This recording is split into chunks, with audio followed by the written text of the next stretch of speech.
Hey guys, my name is Bajan and this is SoCal Expeditions. I'm going to do a one take today and show you around my entire truck setup. It's a 2010 Tundra regular cab short bed 4x4 5.7 liter with 50,000 miles on it.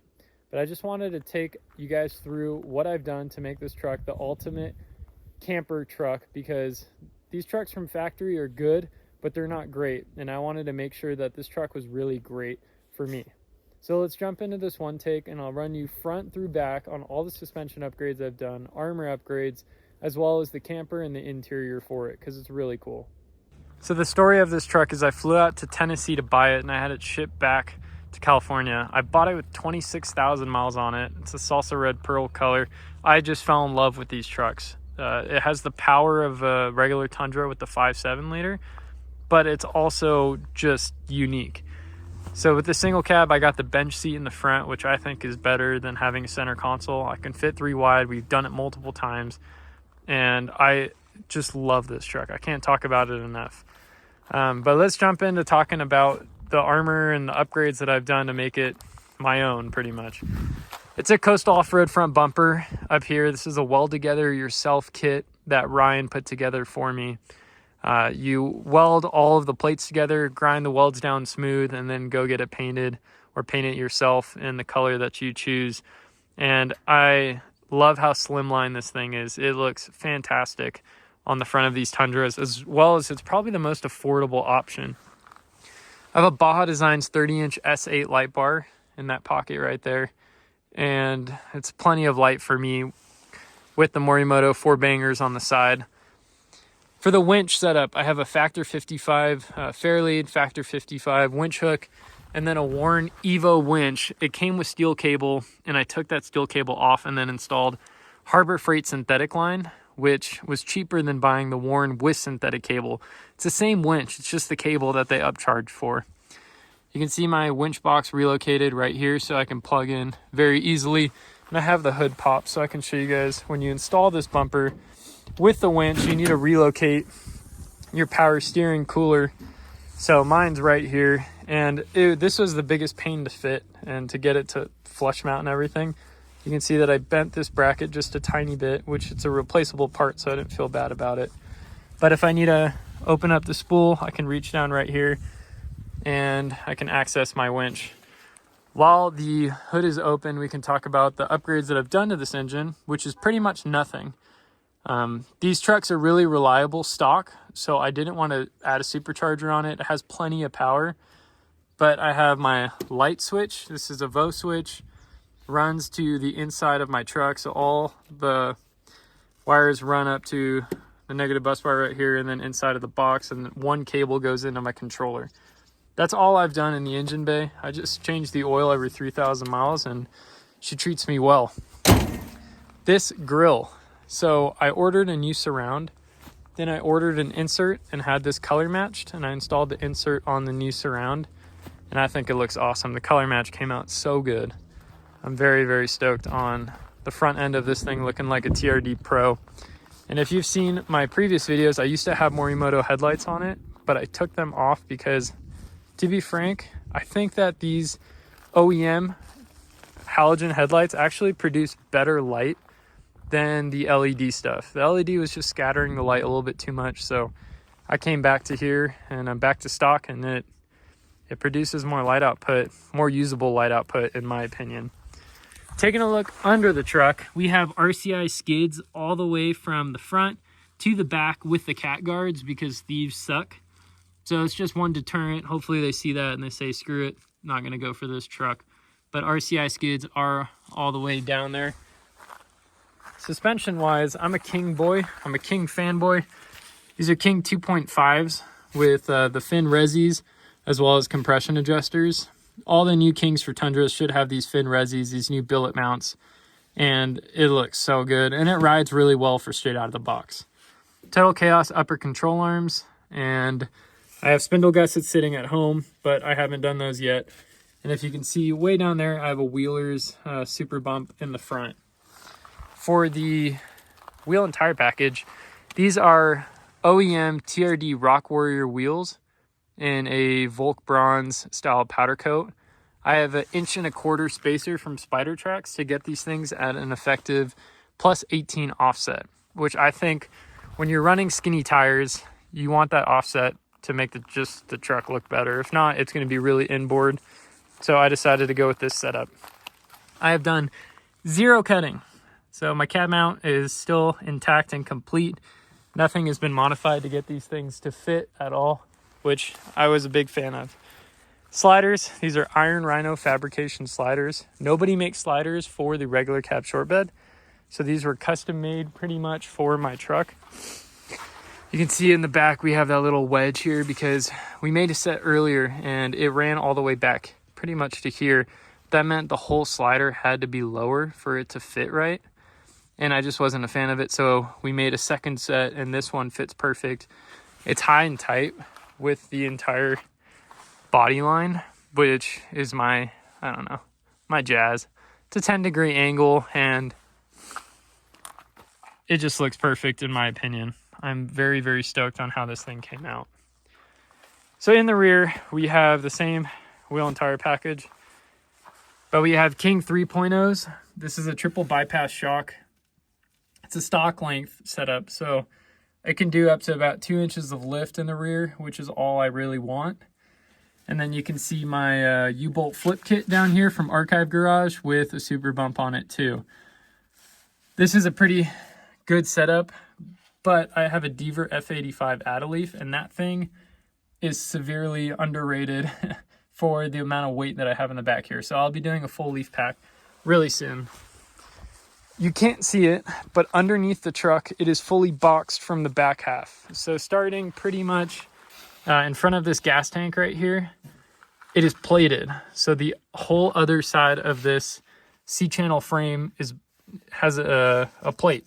So it's a boxed frame in the back, which I wanted to do because when you build a camper setup like this on this kind of truck with a C-channel frame, the C-channel is not the best, in my opinion. It soaks up a lot of the road imperfections, but at that, you give the structural integrity of the back half. And I can tell you, it is night and day going to this style setup with the boxed frame. I'd love to show you guys what it looks like if I can just get down here, but I'm getting old. So it is boxed, you gotta believe me. While we're down here, this is a 35-inch Rock Warrior spare. It's the same matching set that I have on the truck. You can fit these 35s as long as you cut out the guide tabs, which is exactly what I did. This is a stock rear bumper, color matched, because it came with the chrome appearance package when I bought it. So I got this thing off of like MB Bumpers or something. And it was $340 color matched. And the color match actually looks really good. So I am stoked with how that thing came out.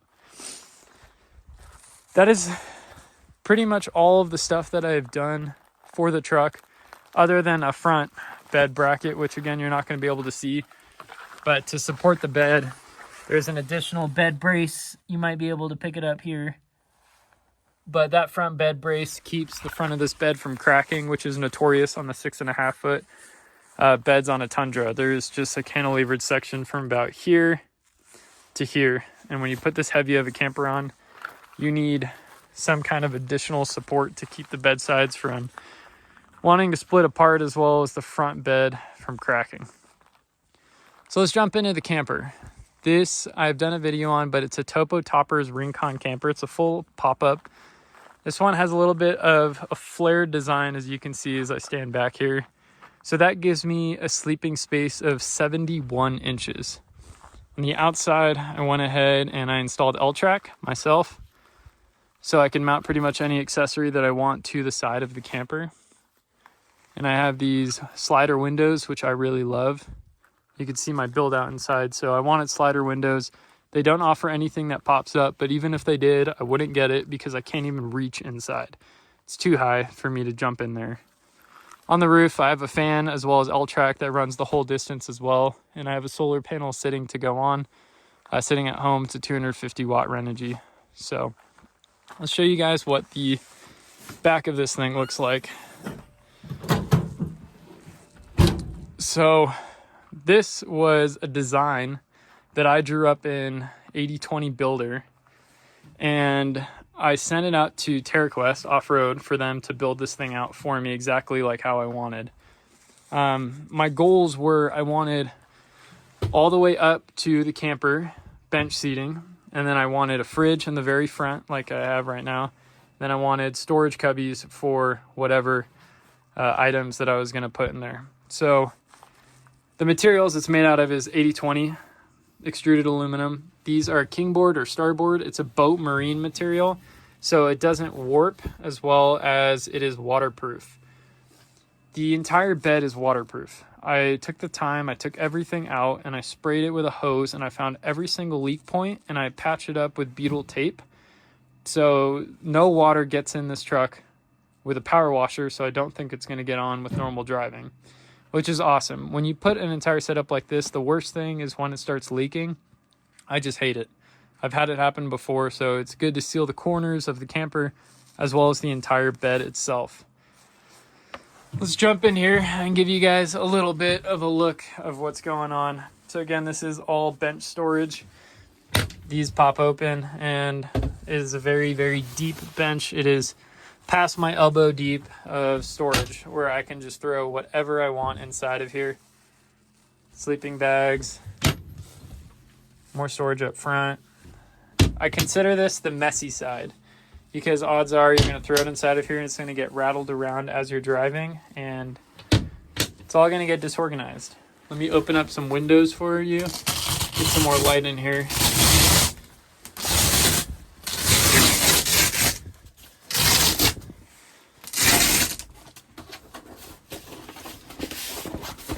We're just going to leave it hanging like that. I'll open up one more.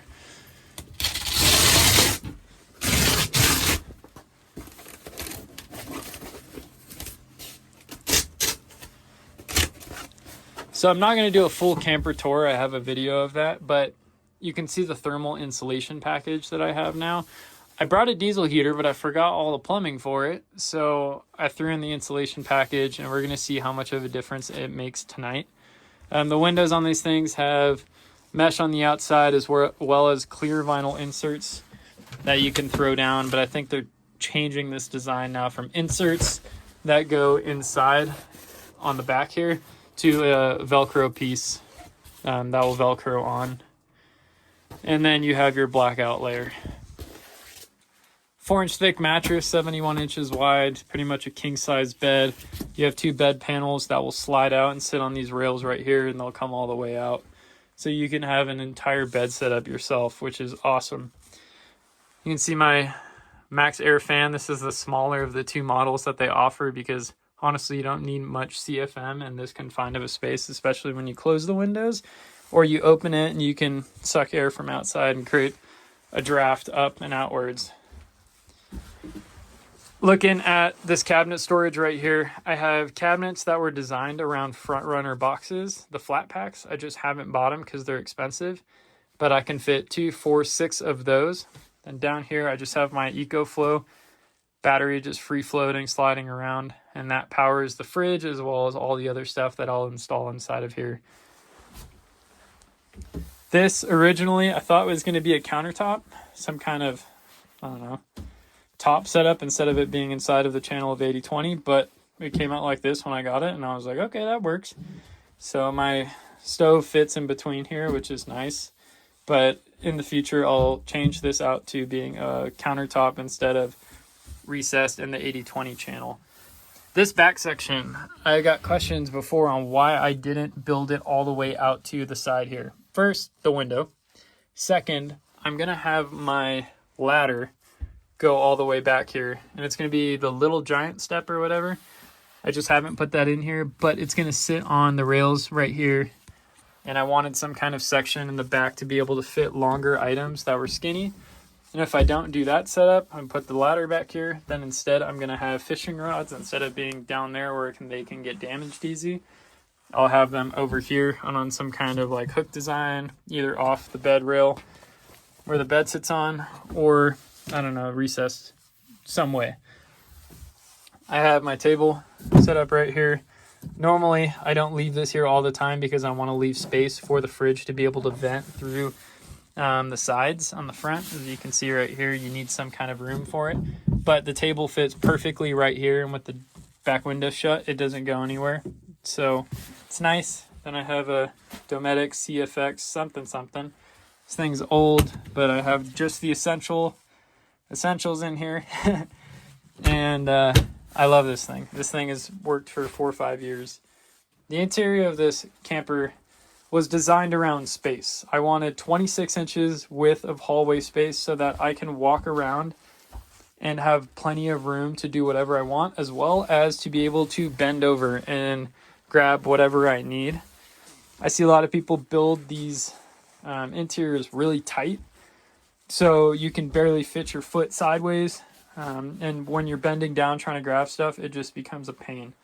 So I would recommend, if you're building something like this, to keep it wide so you can actually use this space and have 2 or 3 or 4 people in here.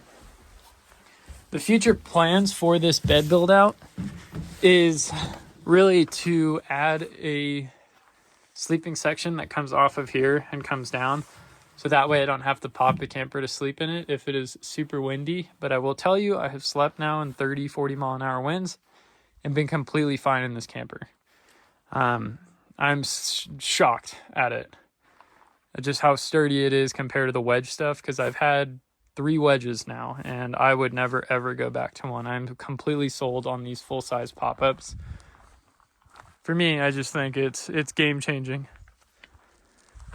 Guys, that is pretty much it for the truck.